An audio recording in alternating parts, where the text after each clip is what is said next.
안녕하십니까 성도 여러분.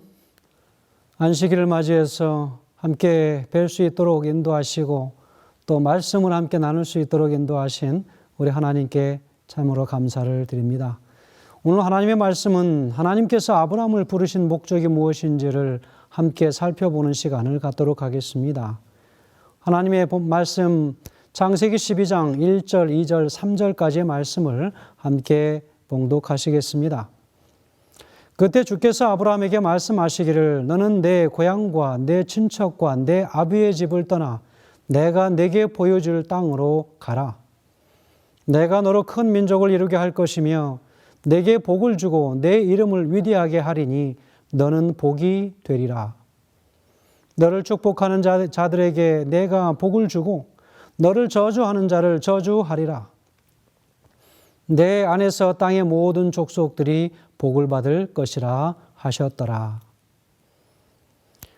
아브라함 전에 아담이나 아벨 그리고 에녹, 노아 여러 등등의 인물들이 있었지만 이들은 모두 개인의 믿음과 선함에 국한된 인물들이었기 때문에 민족적인 구원의 개념에서 아브라함은 이스라엘 역사의 회복의 기점으로 구분될 수 있습니다. 신약 성경에서도 시작하면서 예수님의 마태복음 1장 1절에 예수님의 족보를 통해서 조상을 말할 때에 아담이 아닌 아브라함부터 계수하는 이유가 무엇일까요? 바로 그것입니다. 아브라함은 하나님께서 주시는 은혜를 개인이 받고 누리기 위해서 부름을 받은 것이 아니고 그 은혜를 나누어 주기 위한 그런 통로로서의 부르심을 받은 것입니다. 그래서 사람들은 쉽게 말하기를 아브라함이 그들의 조상이지 아담이 조상이다. 물론 그렇지만 그 모든 인류의 기원은 거기에서 시작되었지만 그러나 그들의 조상은 아브라함이라고 그들은 그렇게 이야기합니다.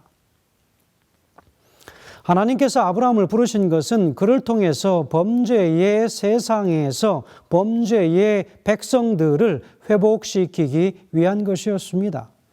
개인적인 일로 부르심을 받은 것이 없습니다.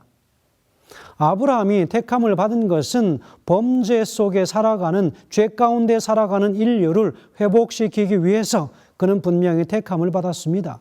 아브라함의 부르심 안에는 몇 가지의 그 하나님의 목적을 분명히 볼 수 있는데요. 그 첫 번째는 무엇이냐면 하나님의 그분의 계획과 목적이 분명했다는 것입니다. 그리고 두 번째는 하나님께서 계획하신 일이 무엇인지를 분명하게 아브라함의 삶을 통하여 보여줍니다. 죄의 문제의 모든 것들을 해결하시는 계획이 분명히 그분의 말씀 안에 나타나 있습니다. 창세기 12장 1절을 보면 본토 친척 아비 집을 떠나 내가 내게 지시할 땅으로 가도록 하기 위한 것이다라고 분명히 기억하고 이야기하고 있습니다. 바로 이것은 무엇입니까? 땅에 관한 것입니다. 기업의 문제입니다. 그의 본토 친척 아비 집을 떠나라는 것입니다. 그리고 그분께서 지시한 땅으로 가라는 것입니다. 땅에 관한 문제지요. 기업에 관한 문제입니다. 그것을 떠나도록 하는 것이죠. 창세기 2장 12장 2절에 보면 또 내가 너로 큰 민족을 이루고 내게 복을 주어 내 이름을 창대케 하리라 라고 이야기하고 있습니다. 이것은 무엇에 관한 문제입니까? 백성에 관한 문제이지요. 바로 그를 통하여 큰 민족을 이루겠다라고 이야기하시고 내게 복을 주어 그 이름을 창대케 하리라 그렇게 약속하십니다. 3절에서는 기록하지요. 땅의 모든 족속이 너를 인하여 복을 얻을 것이니라. 이것은요 하나님께서 아브라함을 부르신 최종적인 목적입니다. 그것이 바로 하나님께서 아브라함을 왜 부르셨는지를 분명하게 보여주는 장면이지요. 그러므로 하나님께서 아브라함을 택하신 목적은 세 가지로 구분해 볼 수 있지요. 그는 하나님께서 그에게 지시할 땅으로 그는 가야 했습니다. 바로 그것은 세상을 떠나라고 하는 것입니다. 그것이 바로 그 핵심은 떠나라 하는 것입니다. 세상으로부터 떠나라. 어디로요? 가나안으로 하나님께서 가라고 한 그 땅으로 가라는 것입니다. 오늘날 하나님께서는 이 백성들을 부르셔서 그 하늘로 가라고 분명히 하늘로 가야 할 것이라고 이야기하시지요. 두 번째는 큰 민족을 이루어 하나님의 백성이 될 것이라고 이야기했습니다. 그것을 하나님의 백성들은 믿어야 했습니다. 믿음에 관한 문제입니다. 세 번째는요, 모든 민족이 그를 인하여 복을 얻게 된다라고 하는 것이죠. 무엇일까요? 모든 세상 민족이 하나님을 믿음으로 인하여 구원을 얻게 될 것이다. 하늘을 선물로 받게 될 것이다 라고 이야기하는 것입니다. 자, 그렇다면 우리가 하나씩 좀 살펴보겠습니다. 그 구체적인 내용들을 한번 살펴보겠습니다. 첫 번째로는 내가 내게 지시할 땅으로 가라는 것입니다. 가라. 땅을 떠나서 그분께서 지시한 땅으로 가라는 것입니다. 하나님께서 아브라함을 부르신 것은 그가 본토와 친척과 아비 집을 떠나서 하나님께서 그에게 지시할 땅으로 가도록 하기 위한 것이었습니다. 본래 아브라함이 거한 땅은 갈대아 우르였지요. 메소포타미아였습니다. 유대가 아니었습니다. 이방 땅이지요. 바로 그것은 바벨론 지역이었습니다. 그곳에서 그 아버지 데라는 무엇을 하였습니까? 바로 그곳에서 우상을 팔고 사는 장사꾼이었습니다. 세상에 여타 많은 직업들이 있었지만 우상 장사였습니다. 여러분, 우산이 아니고 우상 장사입니다. 그렇기 때문에 하나님께서는 아브라함을 떠나라고 얘기하는 것입니다. 그 본토와 친척과 아비집을 떠나라는 것입니다. 하나님께서 아브라함을 부르신 것은 그가 본토와 친척과 아비집을 떠나고 우상을 섬기는 일을 떠나라고 하는 것이었습니다. 그러나 보다 더 우리가 좀 구체적으로 그 부분을 우리가 살펴본다면 바로 그런 것입니다. 더 하나님께서 지시할 땅인 가나안으로 들어가서 천지의 주제이시고 지극히 높으신 하나님을 섬기게 하기 위한 것이었습니다. 하나님께서 부르신 것은 그가 가나안에 들어가서 거기 거하면서 하나님을 나타내고 하늘에 하나님의 모든 권위를 행사하도록 하기 위한 것이었습니다. 하나님은 그 땅을 아브라함의 자손에게 주시도록 그렇게 계획하셨습니다.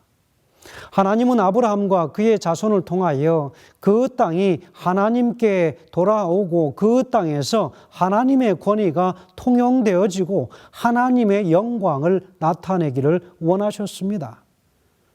이것이 바로 하나님께서 아브라함을 부르신 첫 번째 우리가 목적이라고 볼 수 있겠습니다. 마태복음 6장에 보면 예수님께서는 제자들에게 기도를 가르치시면서 이렇게 가르치셨습니다. 하늘에 계신 우리 아버지여, 이름이 거룩히 여김을 받으시오며 나라의 임하옵시며 뜻이 하늘에서 이룬 것 같이 땅에서도 이루어지이다. 무엇입니까? 하나님의 뜻은 그분의 백성이 그분의 권위와 뜻을 이 땅으로 가져오고 바로 이 땅에서 그 권위와 뜻을 통용시키고 통행하도록 하는 것이 있습니다. 오늘날 교회는 마땅히 하나님의 영광을 표현하는 곳이 되고 하나님의 권위와 뜻이 통용되는 한 무리의 백성이 있다면 그들이 있는 곳은 하나님의 권위와 뜻이 통용되는 그런 곳이 될 것입니다. 하나님께서 이 땅에서 자기 백성이 될 자들을 얻고자 하시는 것은 그분의 권위와 뜻이 하늘에서처럼 이 땅에서도 그들에게 얻어지게 하기 위하여, 그래서 그분의 뜻이 이 땅에서 이루어지도록 하기 위하여 그 뜻과 그분의 생각을 가지고 살아가는 백성들이 하나님의 뜻을 이 땅에 널리 전하며 살도록 하는 것, 바로 그것이었습니다.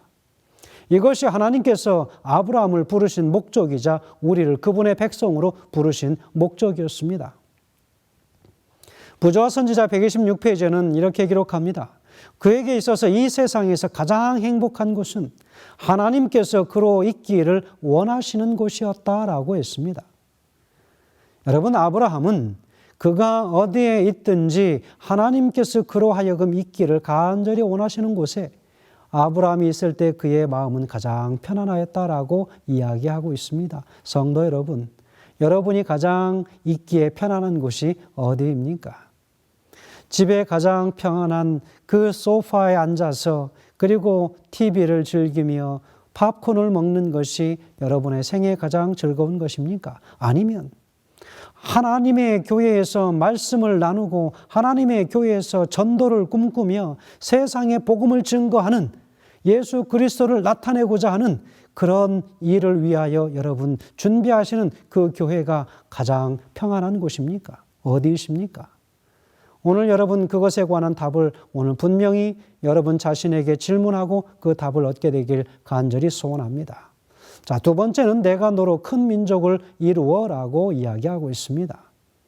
하나님께서 아브라함을 부르신 것은 단지 그가 하나님께서 그에게 지시할 땅으로 가도록 하기 위한 것만이 아니라 그가 큰 민족을 이루도록 하기 위한 것이었습니다. 하나님의 목적은 자기 백성이 될 한 무리를 얻어야 하는 참으로 귀한 목적이 있으셨습니다. 그래서 하나님께서 아브라함을 부르신 것은 그와 그의 자손을 백성으로 택하기 위한 것이었지요. 바꾸어 말하면 하나님께서 그의 백성을 택하신 것은 아브라함부터 시작되었다고 하는 것을 오늘 우리는 분명히 볼 수 있습니다.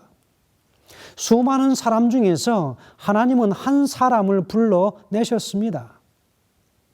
그때부터 하나님의 뜻은 한 사람에게 나타날 것이고 또 하나님의 구원이 한 사람을 통하여 이루어질 것이고 구원이 한 사람에게서 나올 것이라고 하는 것을 분명하게 예시하여 주십니다. 하나님은 택함 받고 그분의 부르심을 입은 사람에게서 그분의 목적을 이루실 것입니다. 그분 자신을 위하여 한 무리를 얻으시리라는 것이죠. 구약의 이스라엘 나라가 있었던 것은 이 땅에서 하나님의 백성을 얻고자 하셨다고 하는 것을 분명하게 말해주는 것입니다. 그래서 우상을 숭배하는 경우에는 하나님께서 아주 엄중하게 다루시고 하나님의 위치를 다시 찾으시는 모습을 말씀들을 통하여 우리에게 보여주고 있지 않습니까?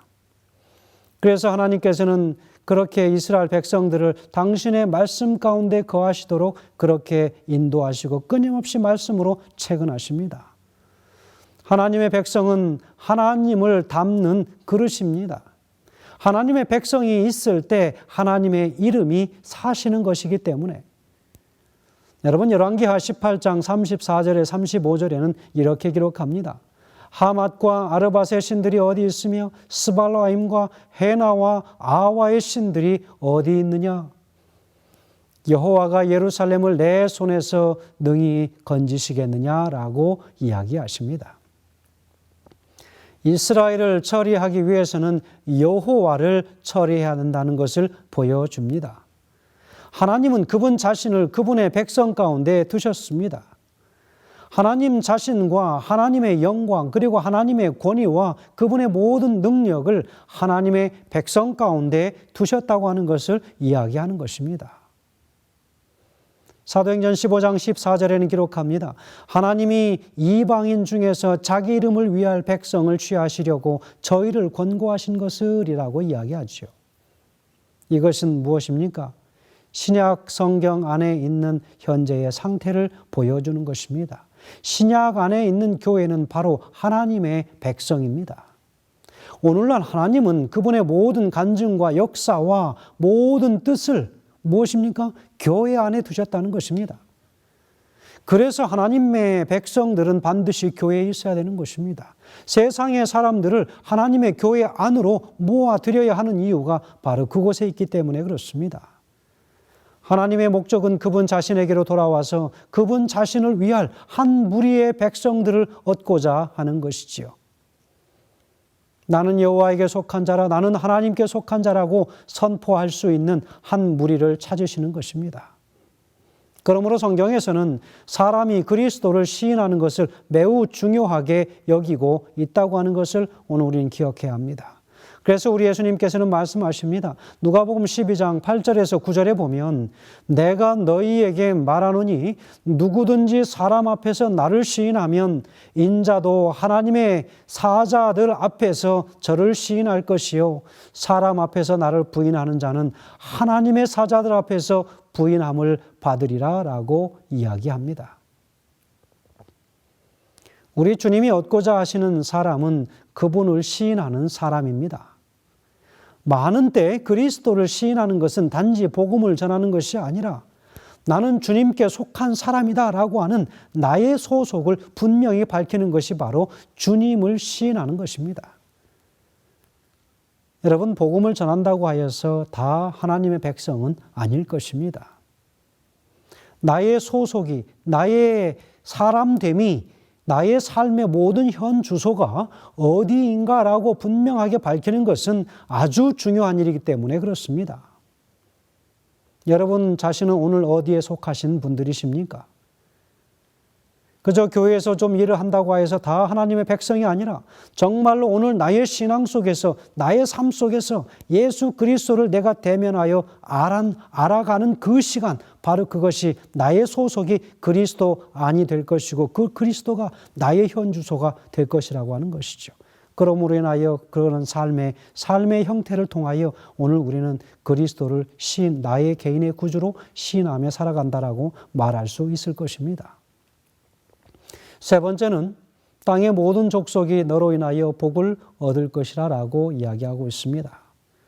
여러분, 여기에서 하나님께서 모든 족속을 잊어버리지 않았다고 하는 것을 볼 수 있습니다. 땅의 모든 족속이 너를 인하여 복을 얻을 것이라. 무엇입니까? 그들에게 구원을 약속하는 것입니다. 이 땅의 모든 족속과 민족들에게 하늘의 구원의 분명한 소식을, 복된 소식을 모두가 갖기를 원하는 것입니다. 그러나 하나님께서 모든 민족, 모든 족속에게 복 주시는 방법은 직접적인 것이 아니라 아브라함을 통하여 주시겠다라고 분명히 이야기하고 있습니다. 하나님은 그릇으로 한 사람을 택하시고 한 사람에게서 한 집이 나가고 또 한 집에서부터 한 나라가 이루어지고 한 나라에서 시작해서 땅의 모든 족속을 이루시고 있다고 하는 것이죠. 여러분, 이방에게 복음을 전하기 위하여 사도 바울을 만나시고 우리 하나님께서는 뭐라고 말씀하셨습니까? 이는 나의 택한 그릇이라. 아나니아에게 이야기하시기를 사도 바울이 바로 이는 나의 택한 그릇이라고 이야기하고 있습니다. 여러분, 그릇은요 깨끗하게 비워져 있어야 하는 것이죠. 예수 그리스도의 복음을 담을 수 있도록 세상의 모든 것들이 다 깨끗하게 철저하게 비워져 있어야 하는 것이죠. 그것이 바로 그릇의 목적입니다. 무엇인가를 담아서 갖다 나르기 위한 것이죠. 하나님 직접 모든 민족에게 복 주시는 것이 아니라 먼저 한 사람에게 말씀하시고 그를 통하여 일하시고 그를 통하여 복을 주시는 바로 그 방법을 택하셨습니다. 그래서 하나님께서는 아브라함을 택하시게 되었습니다. 하나님은 그에게 그분의 은혜와 능력과 권위를 다 온전히 담게 하시고 그 다음에 모든 사람에게 그것을 전하여 주도록 하는 통로로서 역할을 하게 하십니다. 이것이 바로 아브라함이 택함을 받은 원칙입니다. 이 원칙은 오늘날까지도 계속 진행되고 있다는 것입니다. 그러므로 하나님께서 중요하게 여기시는 문제는 누가 하나님의 그릇이 될 수 있느냐라고 하는 것입니다. 오늘 여러분 자신을 바라보면서 오늘 과연 나는 하나님의 택하신 그릇이 될 수 있는가? 그분께서 정말 그분의 이름을 담아서 나를 수 있는 그 그릇으로 오늘 내 자신이 철저하게 비워져 있는가? 여러분, 오늘 내 자신에 담고 있는 나의 그릇 속에 담겨져 있는 많은 세상의 욕망과 인간의 정욕과 모든 내 생각과 계획들, 내 모든 고집과 아집들이 다 그곳에 담겨져 있다면 오늘 그 그릇이 철저하게 비워지게 되길 간절히 소원합니다. 오늘 분명히 우리를 그릇으로 택하시고 그 그릇에 하나님의 이름을 담기를 원하십니다. 하나님은 그 그릇으로 택하셔서 참으로 하나님의 백성이 되도록 하시고 하나님의 그릇으로 택함을 받은 사람은 참으로 하나님을 알아야 된다고 하는 것을 오늘 우리에게 숙제로 주십니다. 땅의 모든 족속이 축복을 얻을 수 있는가는 아브라함이 어떠한가에 달려 있었습니다. 바꿔 말하면 하나님의 영원하신 뜻과 계획은 하나님의 택한 사람과 연결되어 있다고 하는 것입니다.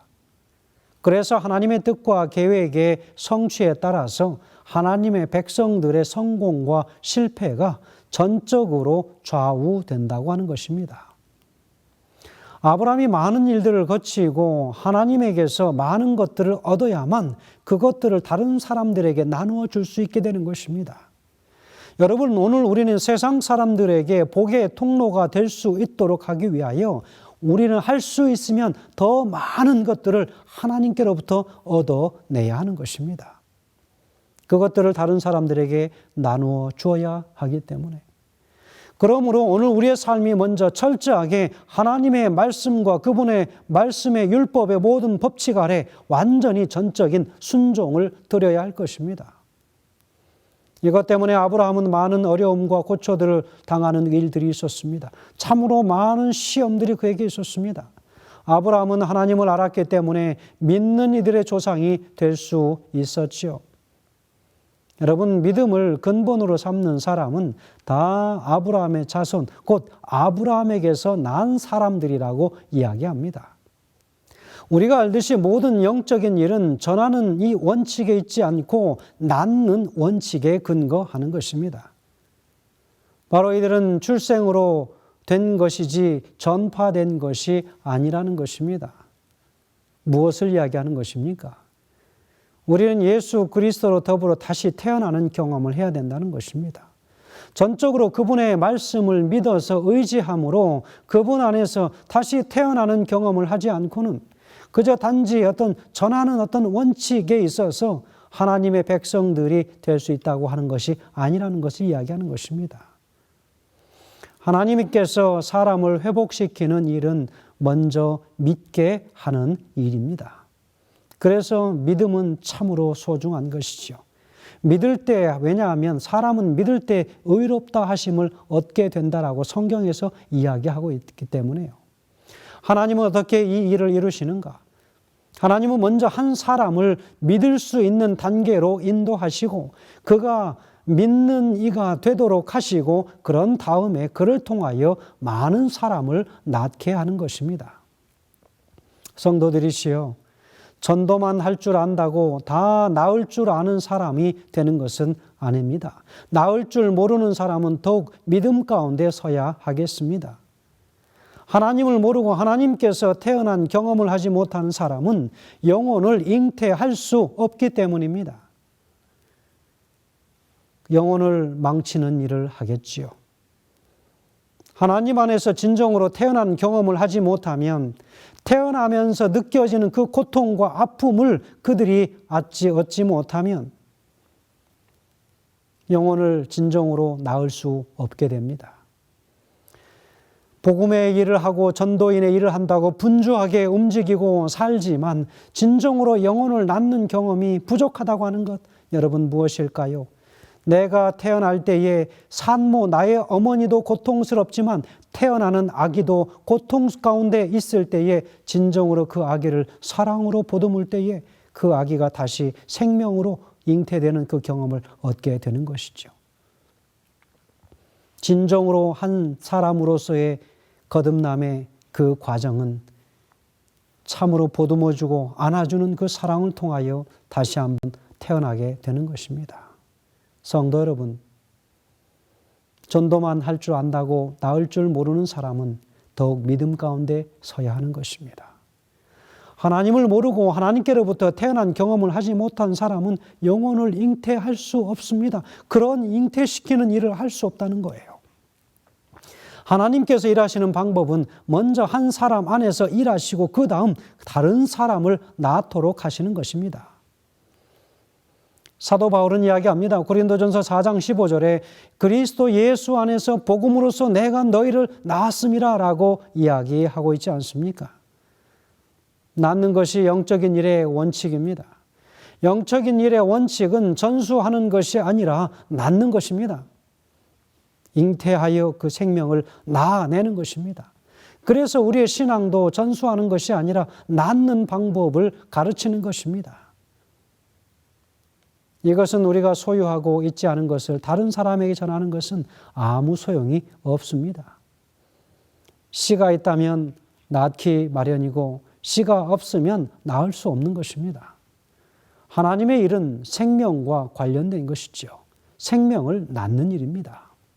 하나님 앞에서 우리가 그 길을 걷고 하나님과 관계를 가져야 비로소 아이를 잉태하여 낳을 수 있다는 것입니다. 아브라함은 첫 번째 믿는 사람이고 그에게서 많은 믿는 이가 출산되었습니다. 땅의 모든 족속의 복을 얻은 것은 한편의 메시지를 들음으로써가 아니라 생명을 얻음으로써라고 하는 것입니다. 하나님은 먼저 아브라함 위에 일하셔야 비로소 그 일하신 것을 아브라함을 통해 모든 사람에게 확신시킬 수 있으셨습니다. 아브라함이 바라던 성, 곧 하나님께서 경작하시고 건축하시던 그 성, 바로 히브리서 11장 10절에서 말하는 그 성이 임할 때 땅의 모든 족속이 완전히 복을 얻을 것이고 하나님의 영원한 계획이 온전히 이루어질 것이라고 하는 것을 오늘 우리는 다시 한번 확신하게 됩니다. 그러나 하나님의 구속의 역사는 아브라함의 날부터 이미 시작되었습니다. 하나님께서 아브라함에게 이루신 일은 개인을 위한 일이 아니라 아브라함을 그릇으로 삼기 위한 것이었습니다. 그로 인해서 다른 사람에게 복을 미치도록 하기 위하여 그렇게 하셨습니다. 위의 여러 부르심들은 아브라함을 그릇으로 쓰기 위한 단련의 과정입니다. 불로 그를 굽는 과정에 있었다는 것을 오늘 우리는 볼 수 있습니다. 부조와 선지자 129페이지에는 기록합니다. 그리스도인 품성의 순금에서 찌꺼기가 제거되는 것은 풀무의 열을 통해서이다. 예수께서는 그 시험을 주목하신다. 그분께서는 그것이 당신의 사랑의 광채를 반사할 수 있도록 그리스도인 품성의 귀금속을 정련하기 위하여 필요되는 것이 무엇인지 아신다라고 기록하고 있습니다.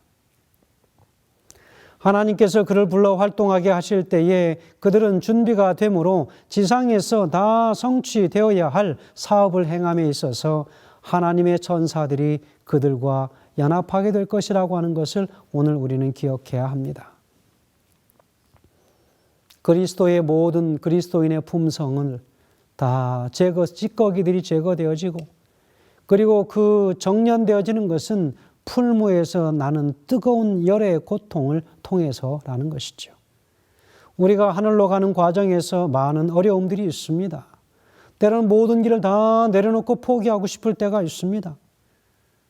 그러나 우리가 끝까지 참아 인내하며 기다려야 할 것은 그 과정이 바로 우리의 품성의 모든 불순물들이 제거되어지는 과정이고 예수님께서는 그 시험의 모든 과정을 정확하게 주목하여 보신다라고 와이프는 기록하고 있습니다. 그분께서는 그것이 당신의 사랑의 광채를 반사할 수 있도록 그리스도인 품성의 귀금속을 정련하기 위하여 필요되는 것이 무엇인지 아신다. 성도 여러분, 시대가 마지막으로 갈수록 참기 어려운 고통들이 참으로 많이 따르겠지만 그러나 그 일들을 인하여 결코 포기하지 마시고 하나님께서 아브라함을 부르시고 그의 본토와 친척과 아비 집을 떠나라고 했을 때 그는 참으로 어찌할 바를 알지 못했지만 그러나 아버지 하나님의 부르심을 잊고 온전히 그를 전적으로 순종하여 자신의 모든 평안함과 미래가 안락한 삶이 보장되어 있는 현실의 삶을 박차고 그는 가나안을 향하여 나아갔습니다. 그곳에는 아무런 보장된 약속이 없었습니다.